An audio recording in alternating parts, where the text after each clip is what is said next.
Well, it's Monday, which means it's time for our weekend box office report, brought to you by our friends at AMC Theatres. Taking the #1 spot for the second weekend in a row is Kung Fu Panda 3, making $21 million, bringing its worldwide total up to just under $200 million. Coming in second place is the newest Coen Brothers movie, Hail Caesar, making $11.4 million. In third spot is The Revenant with $7.1 million.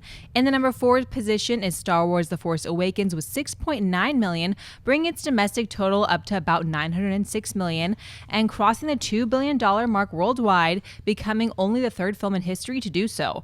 Mark, what stands out to you about this week's box office report? Man, I mean, Star Wars bombed only $6.9 million. That movie cost a lot of money to make.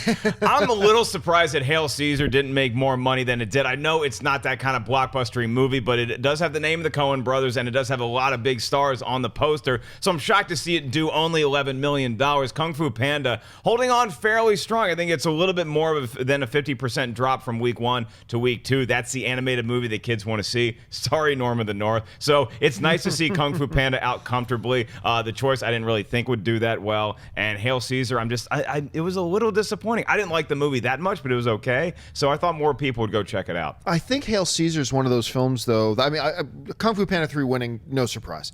But I think Hail Caesar is one of those films where, it was like in my top 2 or 3, maybe top 4 or 5. I can't remember exactly, but one of my most anticipated films of the year. Because I love the Coen Brothers. I thought the trailers looked awesome and hilarious.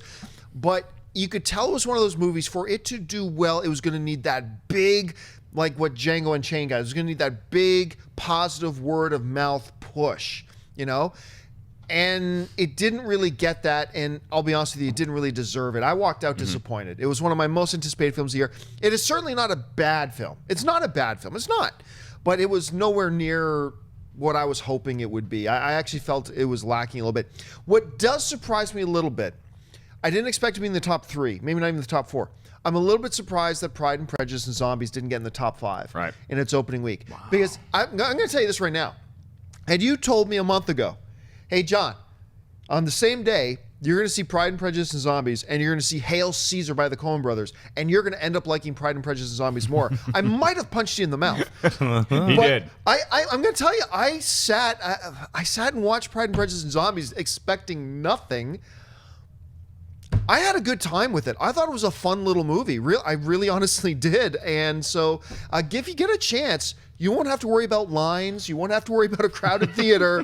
But if you get a chance this week, and you might have to see it this week because it may not last much longer than that, I'm going to recommend people check out Pride and Prejudice and Zombies. It was a lot better than I thought it was going to be. I'm not going to say it was a great movie, but it was a lot better than I thought it would be. So I thought it would be in the top 5. Wow. What about you, Schnepp? What says it to you about the box office? I had no report? idea that Pride and Prejudice and Zombies even opened, because you guys went and saw it, and I was like, oh, you guys must be seeing it like a couple weeks before it opens, because it was so off my radar.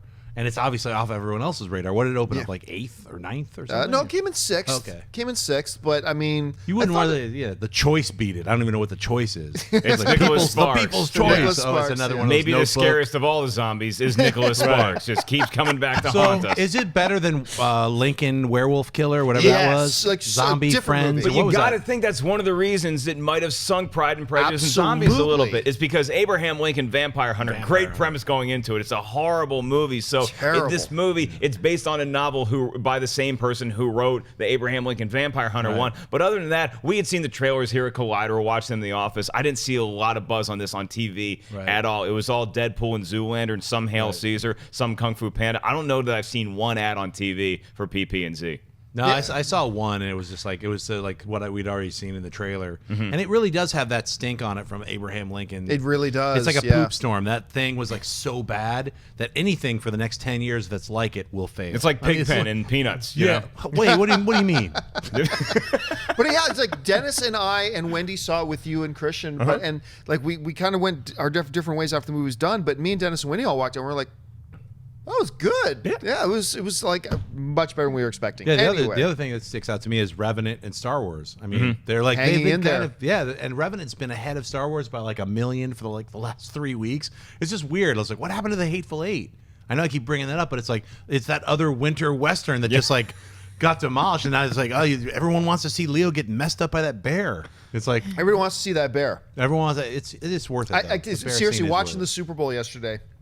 The Jungle Book ad comes on, and you see Baloo, and Anne goes, "Wow, that Revenant bear is getting a lot of work." And we're like, yes, That's a good one. Yes, Yeah. it is.